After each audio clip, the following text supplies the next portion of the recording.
So if you just want to flip to the next screen, Kevin, which is just the overview or the agenda for tonight. We've already gone through the first part, which is just really our meeting logistics and process. And then we'll do sort of an introduction, which we've kind of done already, and sort of talk a little bit about stage 2 announcements from the provincial government and what that means and the implications for summer clubs. Following that, Kevin's going to walk everybody through the Swim Alberta Return to Swimming Requirements document and also provide some examples of what swimming cohorts look like and how clubs can utilize those or set those up if the club decides that they want to look at going forward with training this summer. And then we'll have our Q&A session and then sort of do a wrap up and closing. So we're hoping that we're kind of just over an hour. We've allotted an hour and a half, just depending on questions and what might come up that way. So if you want to flip over to the next slide, Kevin. I know these are probably shared principles that all of you are very familiar with over the last few months, but I just want to sort of begin tonight by reminding everybody that we're still in a pandemic, and even though we've seen some restrictions and easements from the provincial government with entering into stage 2 and sort of the early announcement of facilities coming into that, there's still sort of shared principles that as we go forward, and if you decide to go forward, it's a club with some of the training that we need to still abide by and look to continue to do. So physical distancing is one of them. I know you're all very familiar with what that is. We'll talk a little bit more about how that works within the club setting if you return to training and what it looks like within potential training cohorts. I would say the other important piece that we continue to remind ourselves of is just the hygiene, the coughing, the sneezing etiquette, the hand washing, masks where they're appropriate, all of those things that we should be following and leading by examples as club leaders when working with athletes and others within our community.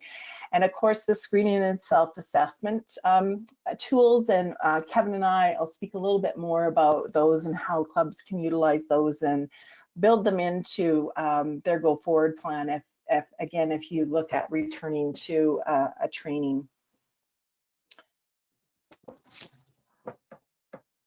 So the other piece I just want to emphasize as well too, and this really is tied into our stage 2 announcements and sort of implication, is throughout the course of the pandemic, when it first started back in March and we began to close things down from a Swim Alberta perspective, we have communicated out always that the safety of athletes and the membership will be a priority of Swim Alberta in any decisions that we make. And I know that is also the priority of the Alberta Summer Swimming Association as well too. So I just remind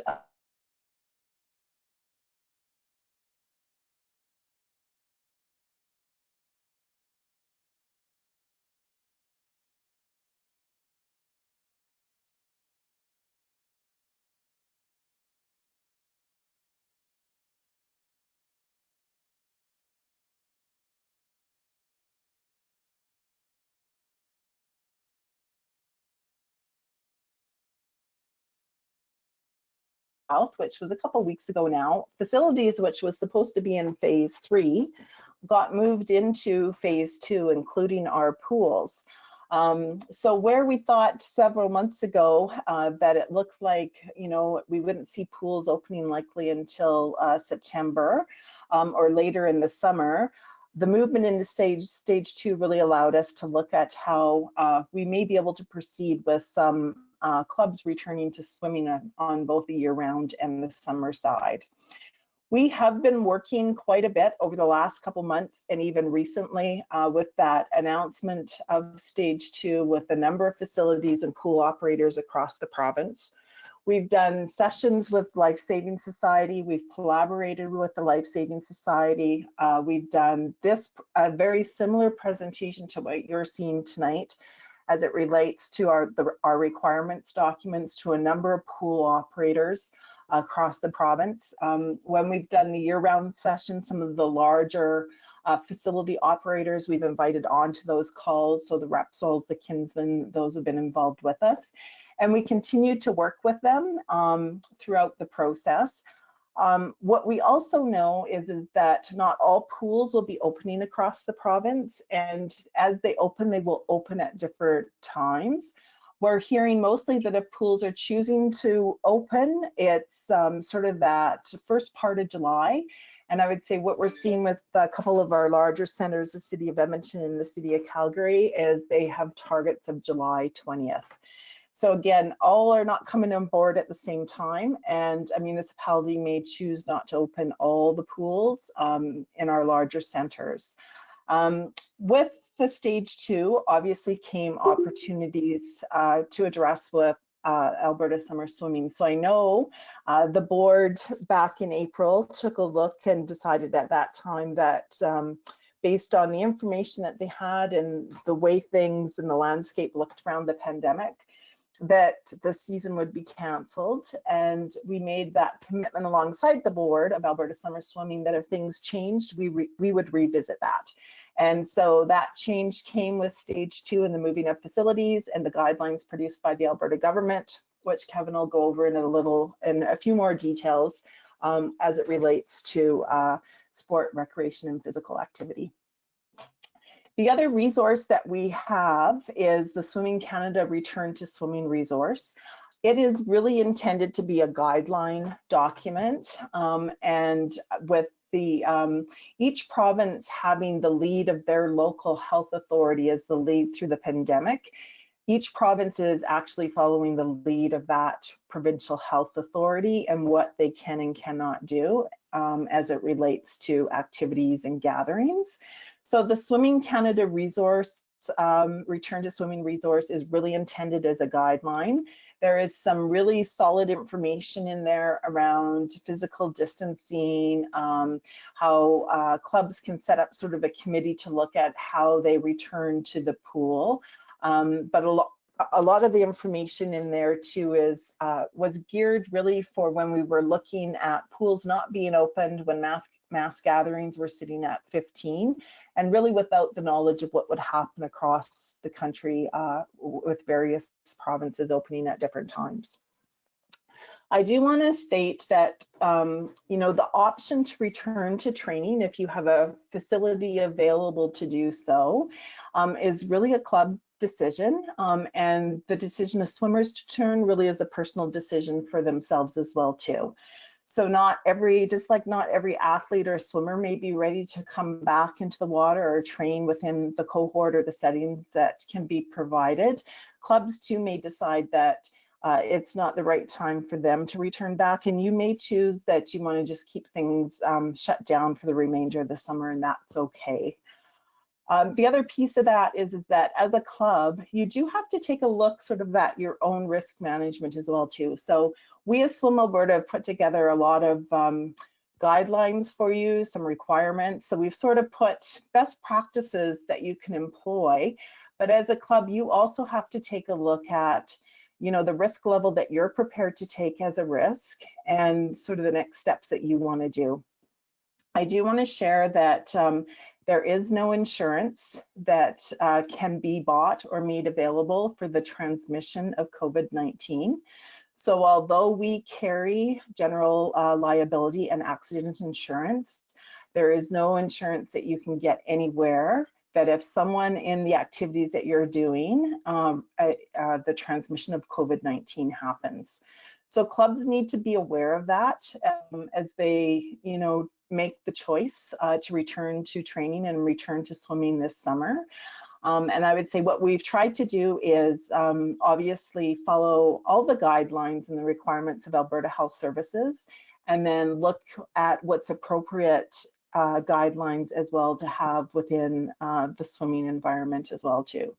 So we've put those in place, but again, I just remind clubs that you also have to take a look at it. You need to know sort of your coaching experience, the level of coach that you can bring back, the number of swimmers you may be able to have, the age of your swimmers, all those types of things you need to take a look at as well as your facility, right? And how you may be able to access that and what things you may need to put in place. So, and Kevin will go through that a little bit when we talk more about some of the requirements.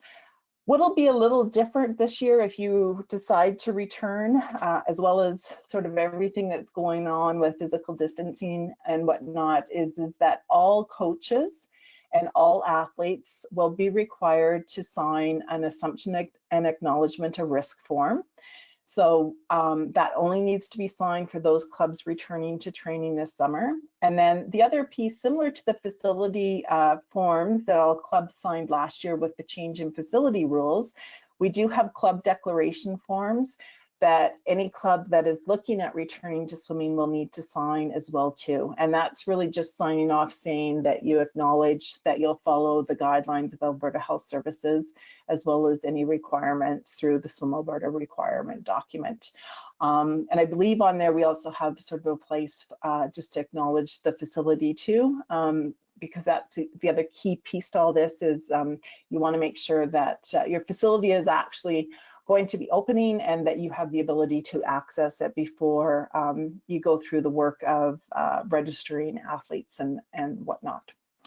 So that's just really a high-level overview. I'm going to turn it over to Kevin, and he's going to walk through in more detail our requirement document so that you can get a better sense of what it might look like to return to swimming training this summer. Oh, sorry, I'll just speak quickly to these. And Kevin actually has these all built into his presentation as well too. But for those of you that aren't aware, on the Government Alberta website, there is a BizConnect site. And on that site is guidance documents for really all businesses, whether it's restaurants, personal service businesses, sport, recreation, swimming pools, it's there. So there's probably 4 guidance documents that you want to familiarize yourself with, and Kevin will walk through these as well too. There is a guidance document for sport, physical activity and recreation, that's the SPAR, the SPAR. There's also guidance for swimming pools. This week they released additional guidance for cohorts and the daily health checklist that Kevin will walk through. And with that, Kevin, I will turn it over to you, and I will mute myself and let you walk through the next piece. Thank you, Cheryl. And we will see if I can bring this up. And so, as Cheryl, as Cheryl sort of mentioned, this is our Swim Alberta requirements and guidelines document that we have for return to in-person training and swimming. And so things have moved fairly fast over the last month. As you can see, this is version 5. Whatever the latest version is will be what is posted on our website. And if there's any type of major update, those updates are communicated to all of the clubs that are, all the clubs that are active to ensure that everybody's aware of any updates. So the table of contents is live. So if you select something, it does jump to the next. So I will be going through this document one piece at a time. And so there is a legal disclaimer with respect to the pandemic, and and this document is, while it's aligned with Alberta Health Services, it includes sources such as Swimming Canada. If there's something that is published from Alberta Health Services that's more current than this document, then the Alberta Health Services would apply. So within the document, we do have a revision piece, and so the revisions are just to let you know that, if you last read it on June 23rd, and it's just to be a rough guide, so you don't need to reread the entire document to know where the updates are.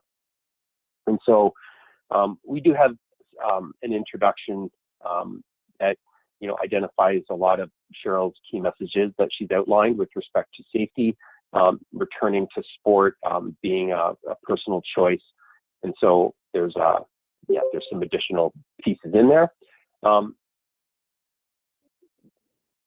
and we do have an overview, which is a little bit more information, and as well as a little bit of a history with respect to where this document started. So, like I just said on the last page on the legal disclaimer, SWIM Alberta is going to follow the Alberta Health Services lead when it comes to any activities that are permitted.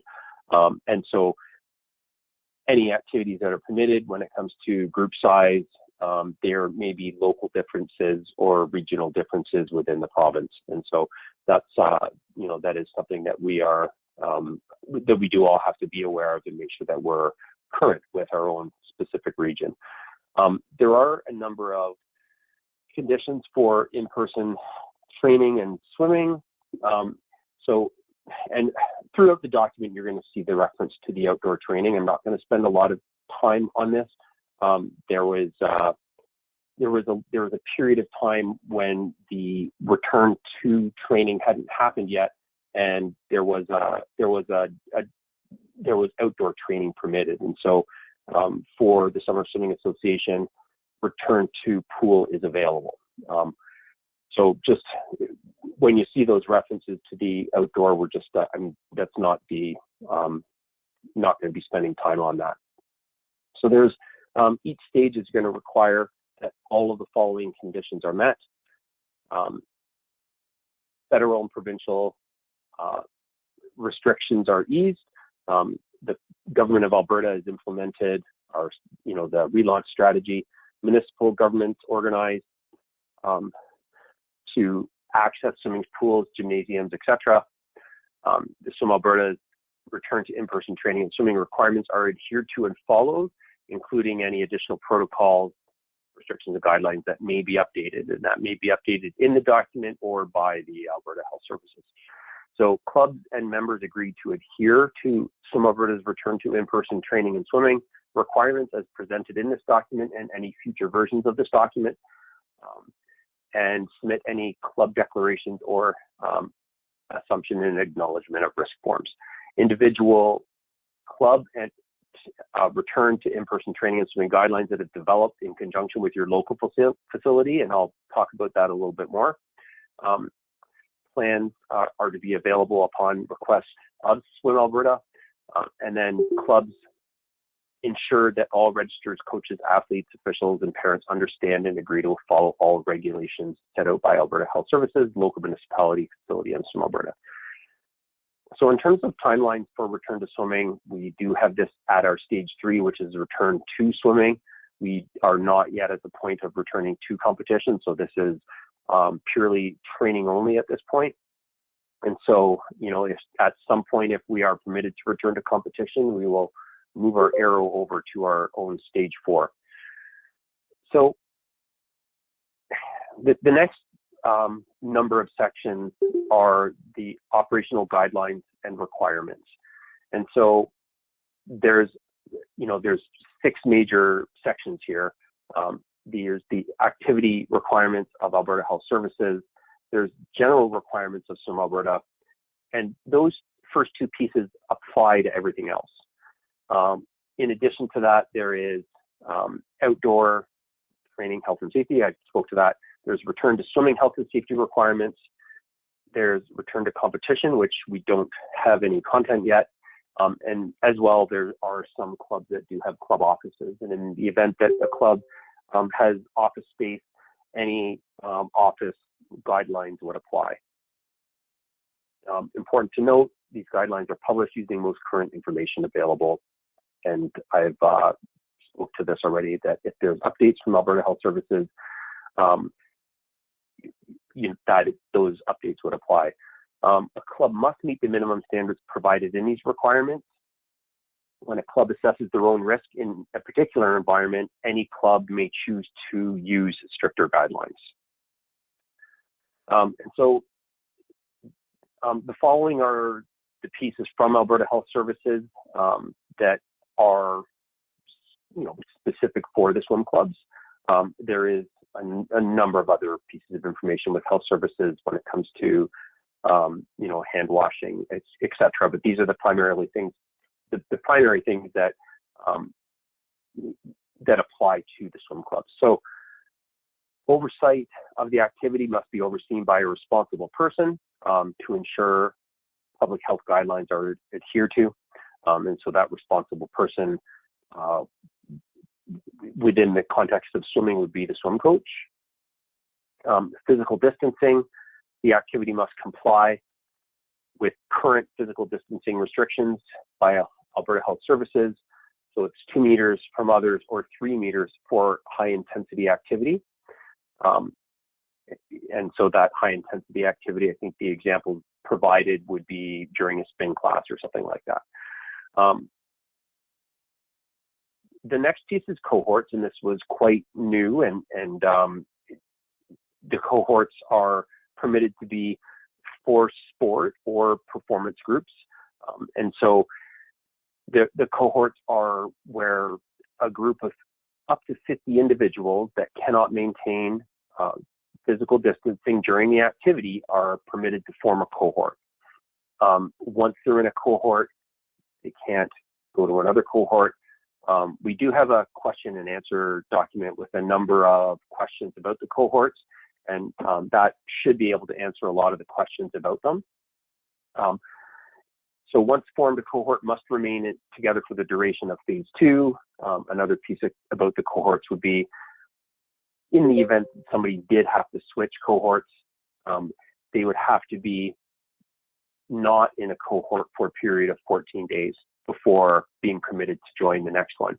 Individuals can only be in one cohort. They can't be in a swim club, a soccer club, and a gymnastics club where they're in cohorts for all 3 sports. Any other activities must be standalone activities where they're on their own, maintaining physical distancing for those activities. So as Cheryl mentioned, like this section with the Alberta Health Services, on the right side, you do have links for all of these pieces. And so the guidance for cohorts is available here, as well as the return to sport, physical activity, and recreation. Just moving on to gatherings. So we've got maximum 100 people in outdoor location. The capacity limit for pools is 100 people, as long as physical distancing of 2 meters is maintained. Spectators are limited to 100 people, but that is something that is up to the facility, and physical distancing must apply. The daily health screening, and so we've just received an updated checklist this week, and so the updated checklist is called the Alberta Health Daily Checklist, and so it's a whole bunch of medical screening questions that, whether it's fever, cough, and the questions are available in the appendix. You'll see that in a little bit. If anybody answers yes to a question, they are not allowed to participate. They must not participate.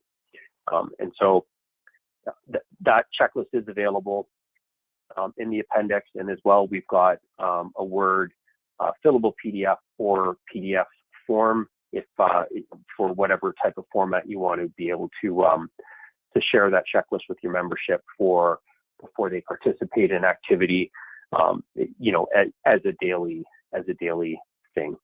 So just sort of moving on, the activities, all activities must follow sector-specific guidance.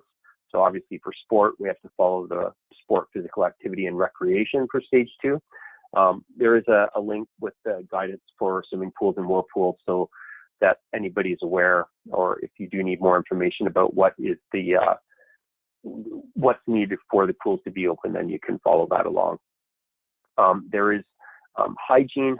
All activity organizers must communicate appropriate hygiene measures for the activity in advance to all participants. And so I'll get to this a little bit later, but every club, if that's a part of the return to plan, is how that communication occurs, and in making sure that everybody is able to follow those hygiene measures. Next is contact tracing. Now, all coaches really are expected to keep a daily attendance record for their season, as long as that exists. The contact tracing log, from the Alberta Health Services side, they want that maintained for a minimum of 2 weeks so that they can actually go and contact people within, so they can have those records within, for that duration. That being said, we've got everybody's contact information because they're all registered members.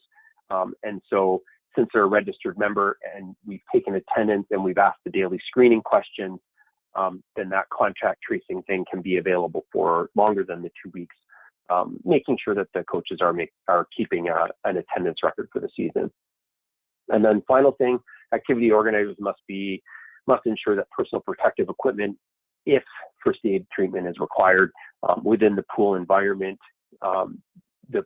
our coaches are not expected to have their first aid or be delivering first aid, but that is something that if physical distancing is not possible, are the coaches going to be provided with a face mask would be an appropriate question. So I realize that's not specifically under first aid. So the lifeguards are the individuals with that all of our swim clubs utilize for those first aid components.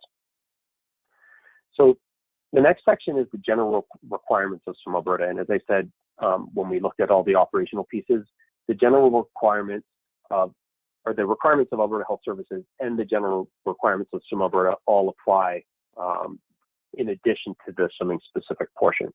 So from the Swim Alberta side of things, registration, so all swimmers and coaches must be fully registered with the club, Swim Alberta, and Swimming Canada. The individual acknowledgement and assumption of risk, as well as the club declaration forms, must be completed. That process will be shared in addition to the registration information, and Val will be sending that out if she's not sent that out already. So now I talked about the screening checklist, and this screening checklist is here as well as in the appendix, but these are the questions with respect to any of these symptoms, as well as the other 5 questions that that need to be asked by every individual participating on a daily basis. And there is a little bit of definitions. So, have you or your child had close unprotected contact? So unprotected is defined as close contact without appropriate personal protective equipment. And if you've been in contact with somebody who is ill, and ill is defined as somebody who has any of the COVID-19 symptoms on the list. And so this, like I said, this questionnaire is available. And the bottom line is staying home when sick, even when there's mild symptoms. And, if somebody does have mild symptoms, testing is available for everybody at this point. So making sure that those steps are followed. There's a little bit of information here from the Swimming Canada resource document with respect to what you can do or what you should be doing if somebody has to leave a session. There's the resource document also identifies pieces about isolation if it's required, right? Self-isolation at home if it's required, and what those pieces mean. So that that resource document is something that can be referred to for those potentially more specific medical pieces, in addition to whatever other resources that are available from Alberta Health Services. With all of the swimming programs that occur, Safe Sport needs to be a part of it, and so all efforts being made to make sure that all this, that our sport occurs only in an open and observable environment, maintaining that open and observable at all times. And so that is meaning making a conservative effort to avoid situations where a coach or any other representative might be alone with an athlete. So participation, so swimmers must be able to understand and adhere to personal hygiene measures, physical distancing measures, recommendations, cohort measures, and screening protocols recommendations issued by Alberta Health Services. supplementary physical guidelines specific to swimming are outlined in the Swimming Canada Return to Swimming resource document. Health monitoring guidelines are also available. So I'm just going to emphasize this, that, there's using the word a mature individual or using somebody who has the maturity to understand. All of these participation pieces include where the swimmer is getting dropped off, how they're entering the pool, where they're putting their bag, where they, are they in the change, like where are they entering the change room and exiting the change room, bringing their own water bottle, making sure they don't share water bottles. All of these little pieces that sometimes we might, in the past, we would have not really thought was a big deal, but now it is a big deal. So it's really, really important that anybody that is participating is able to understand all of those pieces, for their program. The next item under the Swim Alberta requirement is the COVID-19 representative. Each club should designate a COVID-19 representative. We do have a role description available in Appendix 10 in this document. And so if an athlete or staff test positive, the training group protocol for a positive test is outlined in the Swimming Canada resource document. And any requirements of Alberta Health Services must be followed. Scheduling, so activities must be scheduled to allow a buffer between sessions. And so what I mean by that is that, let's say there's 25 people allowed in the pool and you've got 24 swimmers and a coach in group 1, and then 24 swimmers and a coach in group 2. There's going to need to be 15 minutes between those two groups to make sure that group 1 can fully exit and then group 2 can fully enter. And so the scheduling piece is very important. And that includes the activity space as well as during drop-off and pickup.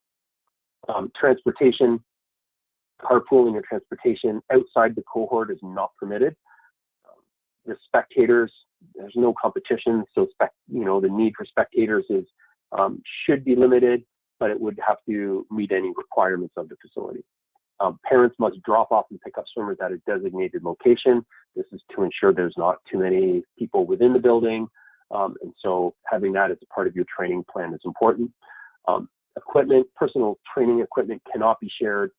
Food and water, as mentioned, not sharing water bottles and filling bottles at home to make sure that we're not, touching water fountains or getting potentially drinking out of the fountain. So filling water bottles at home is important. And then the personal protective equipment for your staff and having a provision for that. The next one is the outdoor training, which I spoke to earlier. The return to swimming, health and safety requirements. And so this is going to be a little bit more specific for the club. A club declaration and plan. And so the club declaration form, we do have a summer swimming club declaration form in one of the appendixes, which is under the appendix for club declaration forms. The club must submit a return to swimming declaration form to Swim Alberta and have a written plan and to be available. The plan needs to adhere to all requirements of Alberta Health Services as well as Swim Alberta. Clubs should ensure that all members, coaches, and staff are aware of all the requirements and guidelines and have the plan posted in an accessible location. And so a number of clubs would have this plan posted on their website. If it's not posted on a website or you don't have a website to post it, it would need to be posted visibly at the facility for your members to see.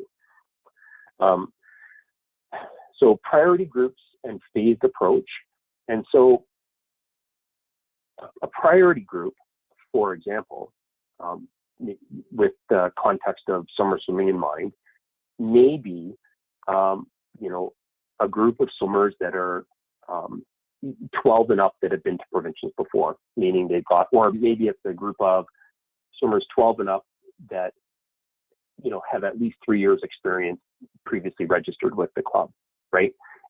The next priority group might be the 10 and 11-year-olds that have at least a couple years experience. And so just the priority groups listed here, it's how the club is going to make their groupings and introduce them to the facility within a thoughtful, staged manner to make sure that all the groups can adhere to the distancing, make sure that the facility isn't overwhelmed, with the swim club coming in. And so working with the facility with this phased return is very important.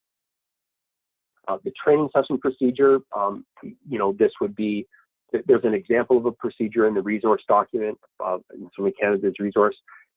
A training session procedure would be a part of the plan, and that plan may be drop off at this location, enter through this exit, show up, wearing your bathing suit, bring your towel with you. You're going to put your bag in this. Johnny's in lane 2, Susie's in lane 4. After the pool, dry off, put your clothes on top of your bathing suit, go to the car, use this exit, meet at that location, right? Go to the bathroom ahead of time, like whatever those additional pieces that I'm missing would be a part of that daily training plan, or training session procedure, I should say. In terms of training content, obviously this is like the start of the season for many of the summer swimmers. It's just that start of the season is 2 months late. So there's important for the coaches to remember to teach basic skills and not sort of get not too ambitious with respect to cramming as much training in as short time as possible. Dryland facilities may permit dryland training on the pool deck. This needs to be marked for physical distancing and should be a designated space on the pool deck. Local municipality and facility requirements. So each city or facility may have additional requirements which must be adhered to. So once again, work with the facility to make sure that the plan that you have in place is going to work with the facility as well. Travel, swimming activities should be restricted to regional facilities. Travel outside the region and province is not recommended.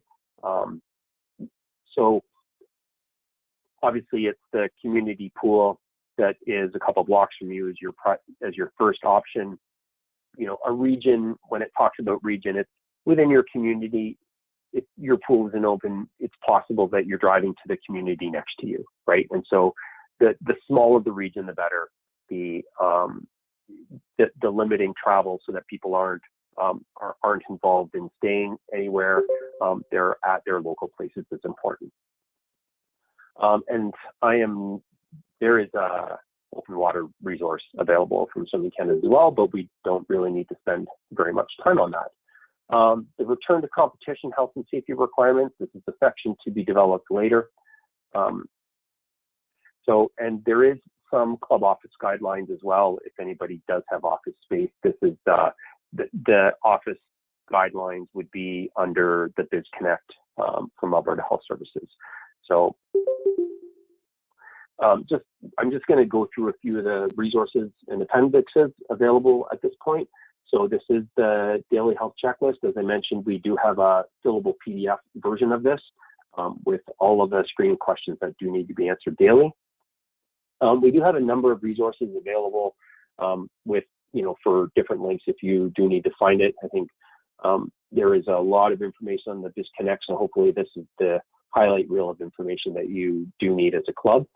And so things like the guidance for cohorts, the guidance for swimming pools, and the BizConnect site does have the informational posters as well as that. So if there is that type of information you need, there's a link to the Swimming Canada Return to Swimming resource as well as training videos. And so there's 4 different training videos: masks, washing hands, staying 2 meters apart, how to remove gloves in the event that anybody within your organization needs that. We do have a sample contact tracing log. This is available as a fillable PDF. And so every, we have it worded this way: all players, coaches, volunteers, parents, guardians who drop off their children must be included in the log. Now, if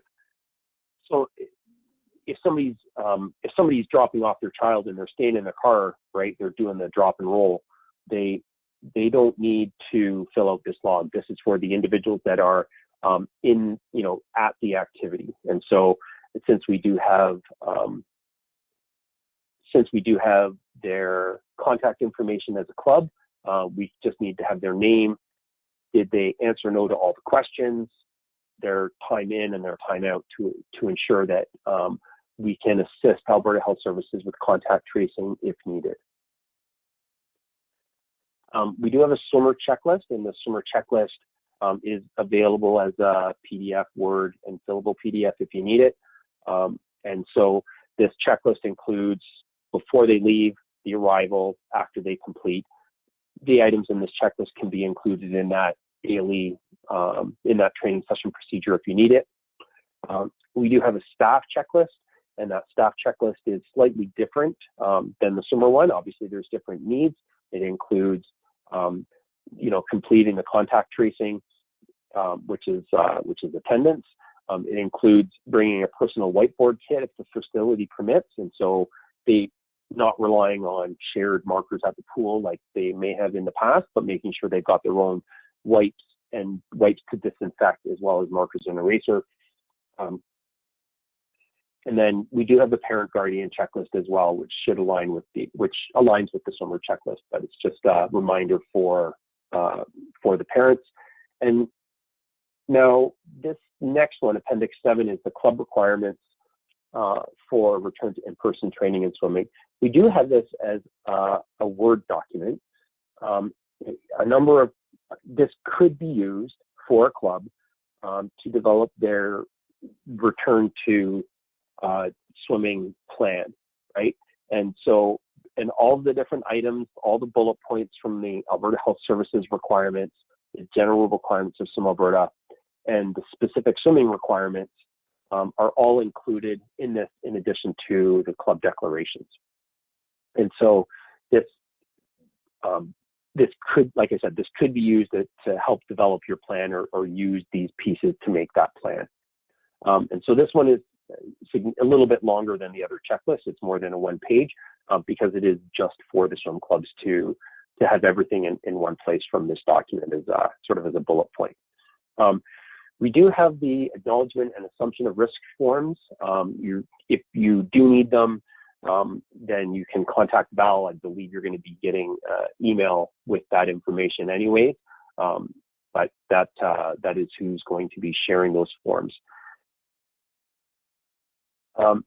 The club declaration forms are available here, so we do have a summer club declaration. This will be available as I believe, a fillable PDF as well as a PDF. And so this does need to be signed by the club president, an additional board member, as well as by the facility. And so the facility, making sure the facility is open with their anticipated opening date, and this does need to be returned to Swim Alberta as one of the requirements.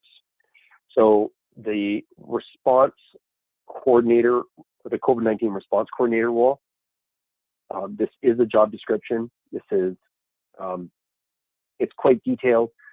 So apparently I'm the Swim Alberta response coordinator for COVID-19. And if you do have questions about this, or if you do have somebody designated as the response coordinator that does need to reach out to us, then they can contact me. And so this is, there's a fair amount of information to read here, but it's basically being aware of all the information that's available. If there is some type of positive test for an individual, or somebody does have to leave practice for whatever reason, then that would just sort of be, potentially reported. So, and really, it's if there is a COVID-19 related outbreak, it must be reported to the Swim Alberta response coordinator, defined as 2 or more cases within a training group within a 14-day period. Meaning it's not just, not just a one-off day when somebody was actually having allergies and they were, off for a day or missed training for some reason like that. So, but there is a lot of information in this that you do need to be aware of and read. And then finally is the appendix with the cohorts. And so what these examples of the cohorts are listed to provide a few different scenarios for what this might look like. And so the overall piece about it is the larger the cohort, the larger the impact should there be a positive test. And so, you know, for all of the clubs, it's just, you know, there's a couple different scenarios outlined and what the actual size of the cohort is. And so I'm just going to run through these a little bit quickly, and then I'm going to be done my piece, and then we'll go to the questions. So an example A would be one cohort of 24 swimmers. Okay, so we've got lanes 1 to 3 with 4 swimmers a lane, lanes 4 to 6 with 4 swimmers a lane. Each group has 1 coach, but because these lanes are swimming side by side, they're not able to maintain distancing. They are basically one cohort of 24 swimmers. Okay, so example B is 2 groups of 12 swimmers. However, they have a lane in between. So lanes 1 to 3 is 12, lanes 5 to 7 is 12. So lane 4 is empty, and that means that there is 2 cohorts within this group, or for these 2 groups. So these 2 groups do maintain physical distancing by the lane. Example C is a cohort of 17 swimmers plus 3 individual swimmers. And so lanes 5 through 8, which is 4 lanes, all have 4 swimmers a lane. Lanes 1 through 4 are 1 swimmer per lane. Lane 4 would be a part of the cohort of lanes 5 to 8 because they're not able to maintain distancing. However, lanes 1 to 3 would be single swimmers. Example D is quite similar. However, with 4 swimmers in 2 lanes, but they're all swimming on the black line in a gigantic circle, and they have a blank lane between lanes 2 and 4 to make those 2 separate training groups, which is one cohort of 15 plus 4 individuals. So just a couple smaller examples here, and the reason I say smaller is it's a smaller pool, potentially more swimmers here. So 2 cohorts of 30 swimmers. So we've got lanes 1 to 5 with 30 swimmers and 2 coaches. They're going from 4:30 to 5:30 p.m. There's a half-hour break. And then there's 30 swimmers that come in with 2 coaches again, potentially the same coaches if they're able to maintain distancing, and they're from 6 to 7 p.m. So both groups have 5 swimmers a lane. Actually, it said 6 swimmers per lane, but my math is a little bit off, I guess. But they've got a buffer between the groups, a timing buffer between the groups to permit them to keep as separate cohorts. So this would meet the requirements of Alberta Health Services of the cohort of up to 50. The last example is a cohort of 22 swimmers. So lanes 1 and 2 have 10 swimmers, so 5 swimmers a lane. Lanes 3 and 4 have 6 swimmers a lane, but they are one cohort of 22 swimmers because they're between lanes 2 and 3, they are not able to maintain distancing.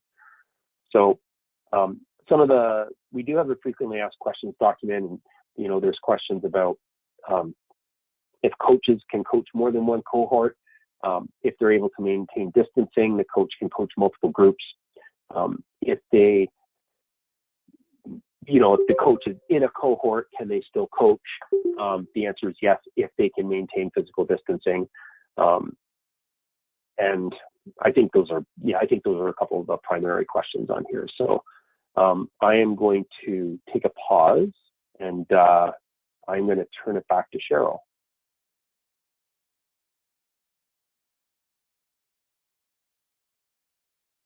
Perfect. Thanks, Kevin. Great overview. I know that's a lot of information for everybody to absorb.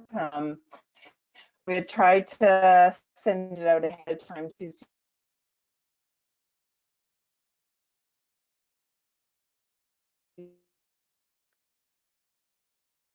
You could read through, and then of course the document got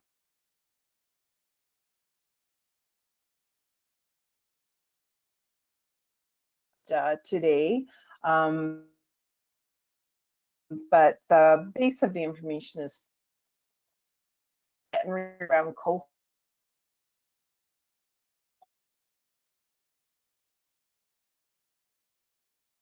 And then I think full of things around. We do that.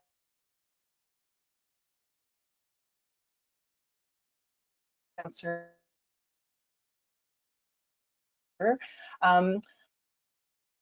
Although we're allowed to have up to a maximum of 50 cohorts, what I would just like to stress is maximum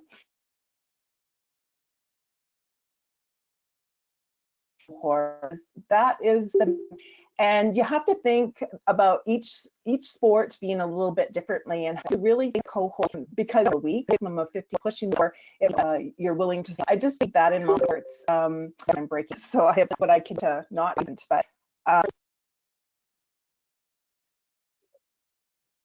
Hello. Maybe what I'll try to do, Kevin, is just do a quick call in. So I will call in on my phone, and then I will just mute myself on the computer here. Okay, yeah, it sounded like the internet just broke up a little bit there. Like it kind of froze and then sped up again. I don't know if everybody received that. Okay. No, I know they're telling me my connection is bad. Is it okay now? It seems to be okay now.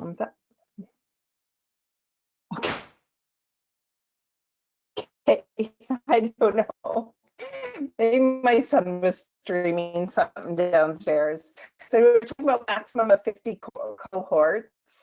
So again, I just, so we're talking about maximum of.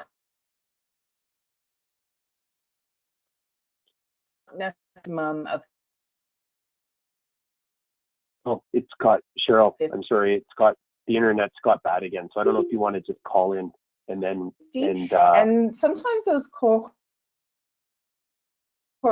think about it, were set up as well for.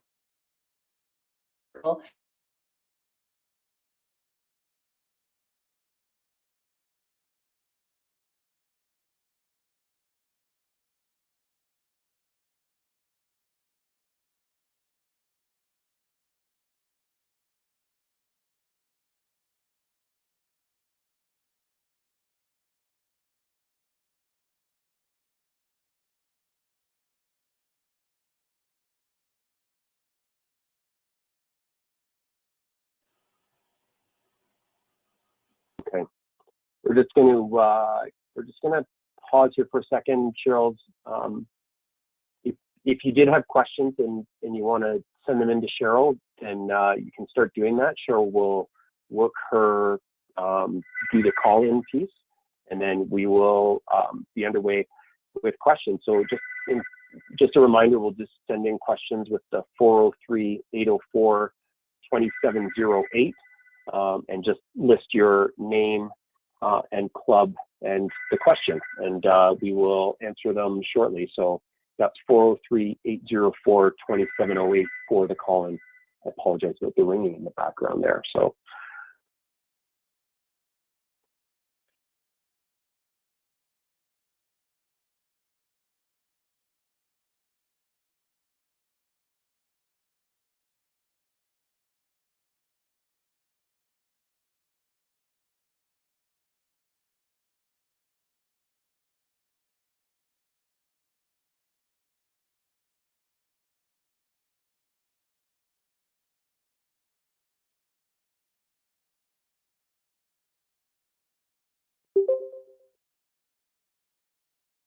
Okay, can you hear me via phone now, Kevin? We sure can. I apologize for that. So, and the questions were pouring in. So anyway, we were speaking to cohorts. So the maximum of 50, I think, is what I talked to. An athlete or a swimmer can only be in one cohort. So they can't be in multiple sport cohorts. The guidance documents from Alberta Health Services references that an individual may be in another cohort, but they're referencing really the family cohort or the co-cohort that individual may belong in. So we did seek clarification through the government of Alberta on that today, just to make sure that we had the right information prior to the session tonight. So a family, so if you have a family of 3 kids, for example, each child may belong to a different sport cohort. So you may have your oldest daughter in swimming, your middle son may be in soccer, your youngest son may be in baseball, you as mom may be in a yoga cohort, dad may be in another soccer cohort, and that's all permitted, but they can't be in multiple sport cohorts. So just so the group's a little bit aware of that, because I know the whole cohort thing, there's sort of lots of questions to that and how that works. Kevin did allude to a coach being able to be in multiple cohorts. And again, I just want to emphasize that they can be in multiple cohorts so long as they can physical distance at all times.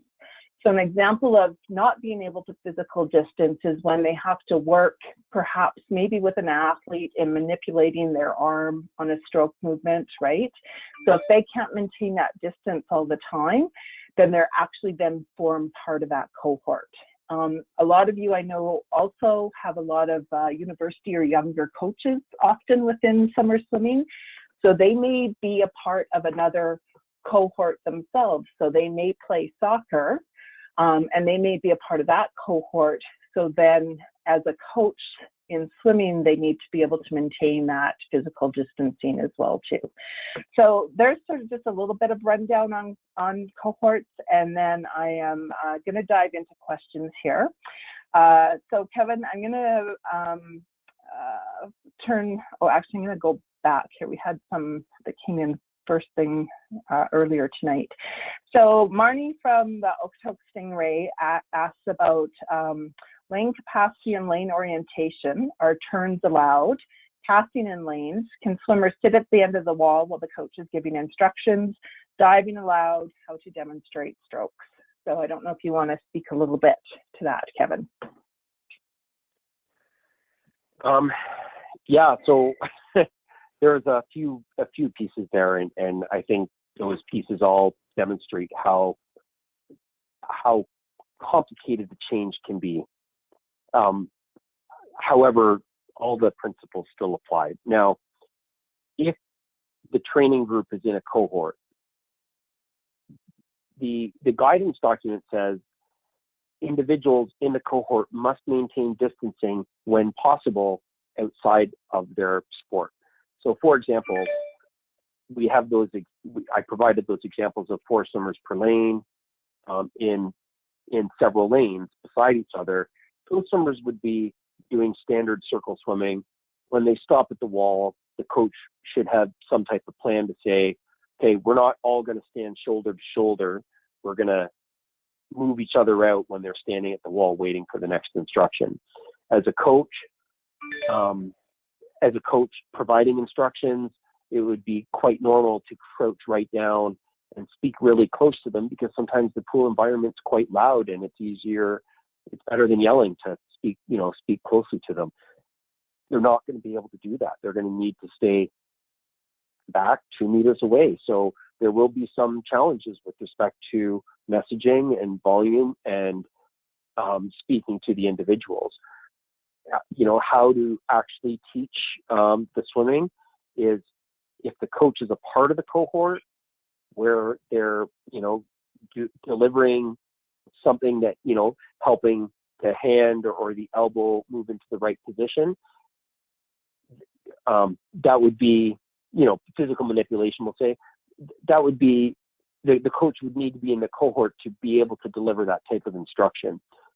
If they're not a part of the cohort, the coach must maintain distancing. The coach must deliver the instructions from the side. Maybe they're going to ask an experienced swimmer to provide a model in the water, and all the other swimmers watch them while maintaining distancing on the deck. And so I think those would be the examples I would provide for that question. Yeah, that's good. Oh, sorry, I went to unmute myself, but I realized I'm on my phone, which is unmuted. Yeah, so basically, if they're in the cohorts in the pool, they don't have to maintain that 2 meters of distancing either, right? So if they're in the same cohort, what we would also suggest is that once they're out of the pool, for example, and if they're doing maybe activation beforehand, or if there's a little bit of dry land that happens afterwards, that wherever possible, that 2 meters distancing exists. So if they're swimming in the lane and there's 4, 5, 6 swimmers in a lane, yes, they can do their flip turns. Yes, they don't necessarily need to maintain that distance then. And the cohort doesn't necessarily if they're on the deck, but we would suggest that when they're on the deck and if they can, they do that. Additional questions is, can we run a 6-week program in the pool at the same time as a 2-week program? You absolutely can, so long as the cohorts, those programs have separate cohorts in them and the cohorts are not intermingling with each other and there's proper buffers.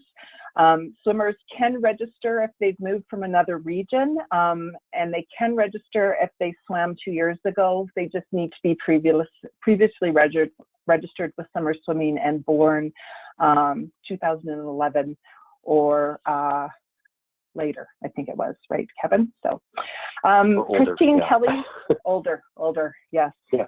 Christine Kelly from the Castor Tritons, can a swim club member be a part of 2 cohorts? I think we spoke to that already, so they can't have a baseball cohort and a club cohort. They have to have only one sport cohort at a time. Monica from the Didsbury Aquajets, with regards to cohorts, if they are in a set group cohort for swim training until August 30th, will they need to isolate for 14 days before starting school in September 1st? We actually dealt a little bit with this on the year-round session we had a couple weeks ago when we had Stephen Patrick from the Government of Alberta join us. And there, at this point, we don't fully have all the guidance documents for the start of school, but these really are just sport cohorts. So at this point, there's no need to take a break prior to the school, and my guess is there'll be some additional school guidance documents that come out as we approach the start of the school year. So there's not a problem with swimming right up until the start or the end of August. We had a question around the daily health check. So Kendra from Innisfail asked, swimmer checklist indicates complete daily checklist at home before practice. Is someone still responsible for doing hard copy checklists with each swimmer upon arrival? Or when attendance is taken by the coach, just ask them if they completed checklists before arriving. So I don't know if you want to speak to that one, Kevin. Yeah, and I think the way I answer it is the contact tracing log we provide a field for, did the individual answer no to all the questions on the daily screening checklist. I'm saying the wrong title, but it's the daily health checklist, right? So the intent is that we do ask them all the questions at one point, but we're also providing the families those questions. We don't need to have a hard copy for every single swimmer for every single participation day. We do need to know that they did answer no every single day, right? So I hope that's right. Yeah. As a club, you may choose to keep them, so you may want them filled out differently. We have some year-round clubs that have set up Google Forms and they're being filled out and maintained by the club. So that would be something that you could do. We're not collecting them from a Swim Alberta perspective, so whatever system you need to do to ensure that you feel confident that those questionnaires, the screening checklist has been completed daily, you can implement within your club. Amy from Cochrane Piranhas asked some questions about the cohorts. I think I've answered that, Amy. If I didn't, send me another text, please. I've got a lot of you're breaking up from previous. Don, the president of the Nat and Marlin Swim Club, why is the swimmer eligibility 2011 birth year and up? Why can it not be the same? Why can it not be if they swam last year and completed the swim meet readiness testing or completed in swim meets with a 25-meter free within a certain time standard? So Kevin, I don't know if you want to answer that, and then I'll maybe add to it if we need to. Yep. And so they're having a minimum year of birth provides a minimum age where more individuals will demonstrate maturity. Now, an example that is not within the context of summer swimming, but an example provided early on was that, well, my 12-year-old daughter is more mature than my 15-year-old son. That being said, the individuals that are attending must understand the principles of physical distancing and hygiene when they're attending in a public place. And so having somebody that registered last year and participated and completed the swim test doesn't directly relate to their ability to understand those principles. So the minimum year of birth was assigned. Yeah, and I think when we did that too, we looked at sort of overall experience of coaches within summer swimming as well too, right? The shortened swim season, and just being able to get swimmers accustomed to the routines and whatnot as well too. Richard Harris, ASSA board, when we talk of cohorts, first it includes cohorts outside of swimming, i.e. theater summer camp. So just to clarify, and we got this clarification today from Alberta government staff as well too, they can only be in one sport cohort. We spoke of that already, recognizing that they may have a daycare cohort, or they may be in a camp program cohort as well too, but they're only permitted one sport cohort is what the guidance is coming from Alberta Health Services. And Cheryl, Carmen, can I just pop in there for a second? And it's not specific to sport. It's a sport and recreation and performance cohort. So if you're in a choir cohort, that would be your performance cohort. So it doesn't matter if it's sport or a performing art, right? And so there's one cohort permitted for individuals on the performance side of things, which includes sport. Correct. Yeah. Great clarification. It is confusing, I know. We've sought lots of clarification ourselves on this. So, Carmen from the Lacombe Dolphins, I thought I heard somewhere that the maximum allowed per lane was 5 swimmers. Is this correct? Or is it up to the club how many we allow per lane? I'll let you take that one, Kevin. Yeah, and so we don't have a specific maximum per lane that is in our documentation, and we do not have something from Alberta Health Services. This is something that the club needs to work with their facility based on permitting cohorts for the training environment. There is not the ability to determine a maximum swimmers per lane. Correct. Carrie from the Red Deer Marlins. I don't think I can answer your question, Carrie, and I'm not sure Kevin can either. It was around collaboration with life-saving and the current procedure for CPR, as it is AGMP. I'm concerned with both the provider and the recipients.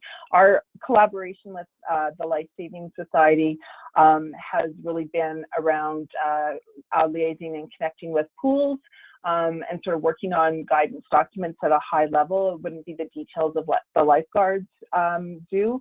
That may be contained within their relaunch document, I'm not sure, and really would be the lifeguards on the pool and any of the research that need to happen related to that. So I'm not sure if you want to, we can maybe follow up after to see if we can get some more clarification on that for you. And just wanted to stress again that to clarify, physical distancing in the cohort, even though you may not be able to maintain it in the pool, and when you're swimming, whenever possible, you should. So an example of listening to instructions around the whiteboard or activation prior to getting into the pool.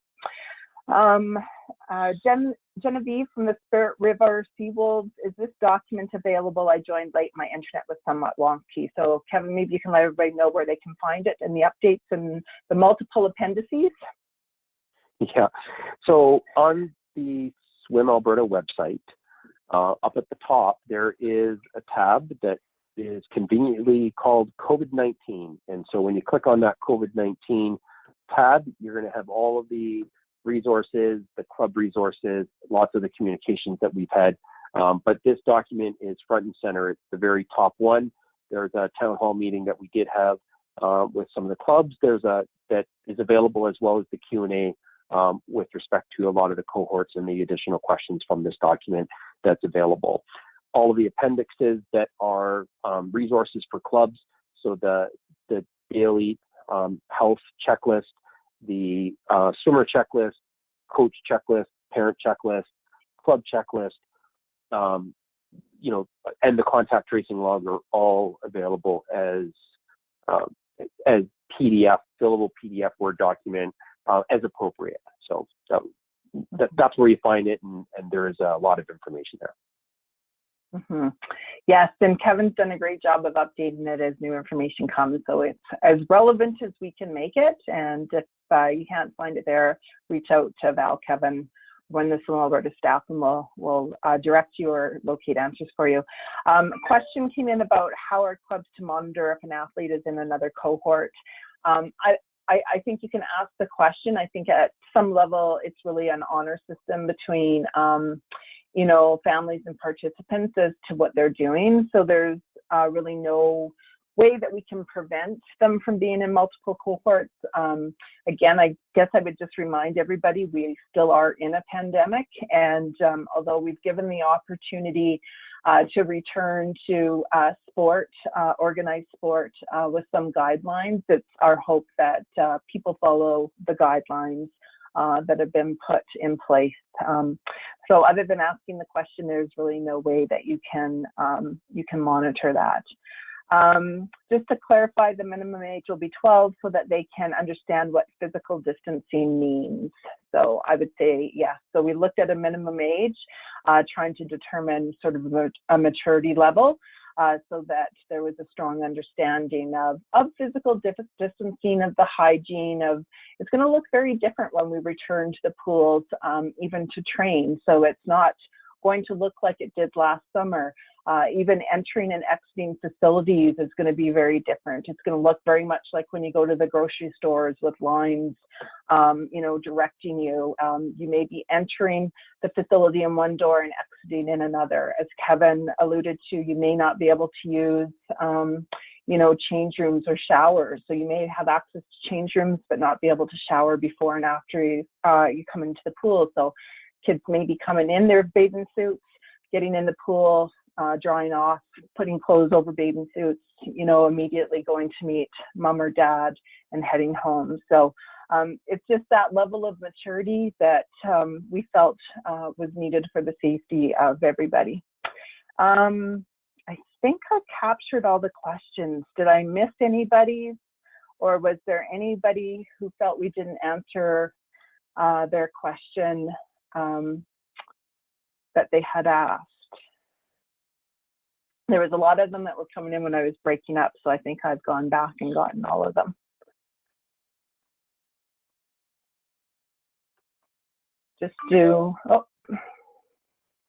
There's one more that's come in. Can you confirm the age cutoff? Kevin, do you want to speak to the age cutoff again? The email, it was 2011, right? Yeah, the year of birth is 2011 with respect to an age cutoff, and so that's anybody 9. that is it's born, 9. It would be, well, they could be 8 turning 9. Yeah. Right, and so they could be 8 turning 9. So if they're born in the year 2011 or before, then they'll be old enough. So if somebody is born on January 1st, 2012, they are not. That individual is not permitted at that point. Perfect. Thanks, Kevin. So yes, I got mixed up with the age 12 that someone had sent me. So it was birth year of 2011. So is there any other questions that anyone has on the cohorts, or anything that we might not have answered there from the group? So like I said, we have recorded this. We will make this available so that you can listen to it again if you want, or for those clubs that weren't able to join us, they can listen.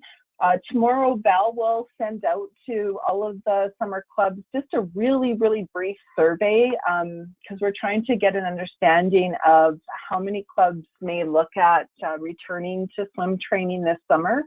And if you have any sort of anticipated sort of opening dates of your facilities. So if you could complete that and you don't have to return it, it'll just automatically come into us. I think it's 2 or 3 really quick questions. That will just help us out from a planning perspective and sort of a readiness to get to make sure that we have the staffing in the organization to help support through the registration period. And again, I would just say if you have any questions following tonight and you need more clarification, feel free to reach out. We're here to help and support. I understand, you know, this is a huge commitment that clubs are taking on in sort of a time period where things are quite different than what you've had in the past. So there'll be a large level of responsibility on club boards to create those return to swimming plans and make sure that the membership is aware of them, and, you know, a little bit more training with athletes and coaches and whatnot. So a lot of decisions I know that our summer clubs need to make, and we're here to sort of help and support if there's anything that we can do to add some clarity to that. So with that, I don't know if you have, we've got one more question here, Kevin. If we obtain permission to swim at another pool, do we still need to complete facility paperwork? I don't know what you mean by facility paperwork, Genevieve. I don't know if you can unmute yourself unless you're on the phone. Maybe you can't.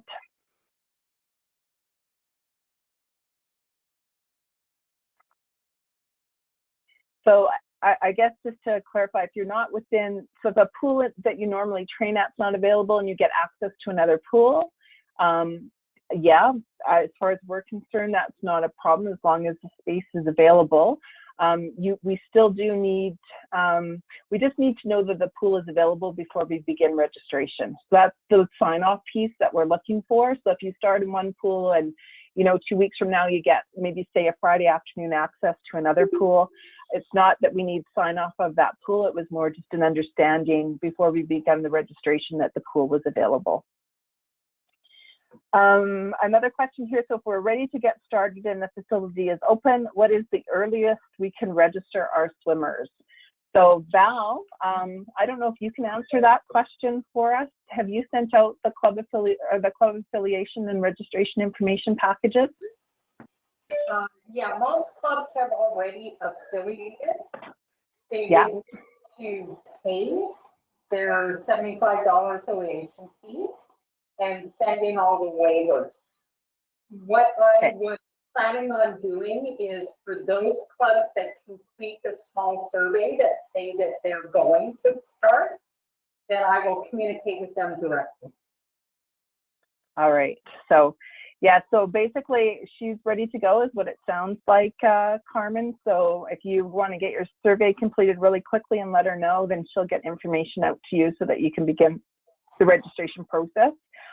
You'll need to fill out the club declaration form first, and then you'll be given access to the registration.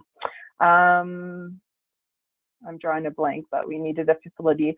Marnie, no competition, so no survey. I think that's what Genevieve means. There will be no competitions this year, so it's highly unlikely we'll get to the place where we can run competitions or have any sort of sanctioned activity that way. Kevin, maybe you can speak a little bit about training in pools that don't have a survey, and maybe a little bit about the ADAPT challenge that we were looking at supporting summer swimming with. Yeah, and so if there's not a facility survey, obviously that sanctioned competition couldn't occur. If there's not a facility survey, the club still signs the club declaration, meaning that they understand the facility rules, and the facility rules specifically that we're concerned about are the diving depth and the height of the blocks, right? And so making sure the blocks are less than 0.75 meters above the water, making sure the diving depth for using the blocks meets the acceptable safety standards. And so making sure that the coaches are aware of those diving standards are, you know, the main pieces when it comes to training facilities. Now, you know, with respect to offering something meaningful and providing opportunity for the swimmers to post a time, sort of what we've done with the Masters over the last couple of years is like we've called it an add-up challenge, but it doesn't even need to be, you wouldn't need to be required to do all 4 strokes necessarily. So we can provide some type of form where all the swimmers across the province all submit a practice time, and we can do individual rankings and potentially a couple, you know, with a couple different variations. So it might be single year rankings as well as an overall ranking. We may be able to assign some club points to it. I'm not exactly sure the format yet. I will be working with a couple of the summer swimming coaches to develop something that's meaningful with respect to providing an opportunity for the kids to, you know, train for 8 weeks and post a time. So great. Question here from the Tritons in Calgary. What if we have to split between 2 pools for training due to size of club? Can we transfer swimmers between pools, or do they have to stay at the original pool? You can swim out of multiple pools. You just have to maintain the same cohort. So you can be swimming in more than one pool. It's just the same group of swimmers needs to be swimming all the time. Genevieve was just clarifying the club declaration form at the bottom. So yeah, we just need the facility sign off because we're trying to make sure, again, that we know that the facility will be opening before we start registration. If you have that facility sign off and you also gain access to another facility, we don't need that second facility sign off. It was more just an assurance so that we didn't go through the registration process because there's no refunds. What about a virtual meet? I mean, there's virtual cattle shows. That's a question. So do you want to, I think, Kevin, you probably answered that with regards to your add-up challenge. The challenge with the virtual meet is we won't be able to sanction or approve it or utilize officials and those types of things. So what we will do, as Kevin mentioned, is come up with activities that the athletes can do so that they can post a time, but it won't be an official recognized time within the system. And I'm curious what a virtual cattle show looks like. So hopefully next summer when we're back on the pool deck, Kendra can fill me in on that one. So that sounds wonderful. All right. Well, thank you, everybody. We're almost at the bottom of the hour. I appreciate your time this evening. I am looking forward to being able to work with many of you, as are the staff, to get some of our summer club kids back in the water, at least training and back with some of their swimming friends. So again, if there's anything that you need, don't be afraid to reach out, and we'll get this presentation posted, and Val will get the survey sent out to everybody first thing in the morning. So thank you, everybody, and have a wonderful evening, and we hope to see you on the pool deck next summer at your summer swimming provincials and regional meets. Yeah, thanks, everybody. Good night. Thank you.